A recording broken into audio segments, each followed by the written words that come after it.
First plank will be dynamic planks. Get into a plank position with your forearms supporting. Then push yourself off the ground, one hand at a time to get into a push-up position. Then lower yourself back into the ground, one hand at a time into a plank position. While in a push-up position, use your right hand to try and touch your left toe. Then use your left hand to try and touch your right toe. Repeat. Exercise.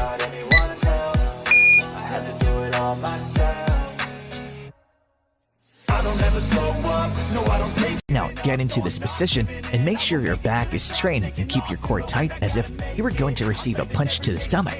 This is our final exercise, so let's make it count.